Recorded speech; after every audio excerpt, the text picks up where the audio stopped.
ప్రేక్షకులందరికీ నమస్కారం.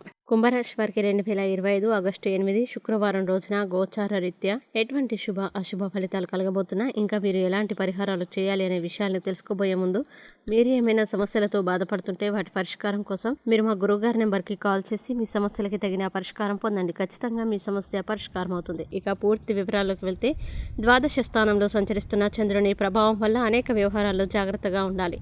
మీ రహస్యాలు బయటపడవచ్చు. విద్యార్థులు చదువులో ఇబ్బందులు, ఆసక్తి తగ్గడం, మంచి అవకాశాలు చేజార్చుకోవడం వంటివి జరగవచ్చు. ప్రతి చిన్న విషయానికి కోప్పడడం, ఆవేశపడడం, కుటుంబ సభ్యులతో గొడవలు పడడం మంచిది కాదు. బయట ఆహారం వల్ల అనారోగ్య సమస్యలు తలెత్తవచ్చు. ఆరోగ్యం పట్ల శ్రద్ధ వహించండి.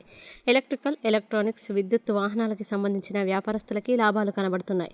ఆర్థిక నష్టాలు, పెట్రోలియం, షేర్ ట్రేడింగ్లో పెట్టుబడులు, అప్పుల విషయంలో జాగ్రత్తగా ఉండాలి. మీ మంచితనం వల్ల మోసపోయే అవకాశం ఉంది. గతంలో తీసుకున్న చెడు నిర్ణయాలు ఇబ్బందులకి గురి చేయవచ్చు. కోర్టు, ఆస్తి వివాదాలు పరిష్కారం అయ్యే అవకాశం ఉంది. అయితే ఆదాయం తగ్గి ఖర్చులు పెరిగే అవకాశాలు ఉన్నాయి. అప్పులు చేయడం లేదా తీసుకోవడం మంచిది కాదు. కుటుంబ సభ్యుల వల్ల ఖర్చులు, వివాదాలు ఉండవచ్చు. విద్యార్థులు చెడు స్నేహాలు, వ్యసనాలు, ప్రేమ వ్యామోహాల వల్ల ఇబ్బందులు పడవచ్చు. కాబట్టి వాటికి దూరంగా ఉండాలి. ఇక కుంభరాశి వారు ఈ రోజు వచ్చే ఇబ్బందుల్ని అధిగమించడానికి, అనుకూల పరిస్థితులు ఏర్పడడానికి సుబ్రహ్మణ్య కరవాలన స్తోత్రం పారాయణం చేస్తే ఈ రోజంతా శుభప్రదంగా ఉంటుంది.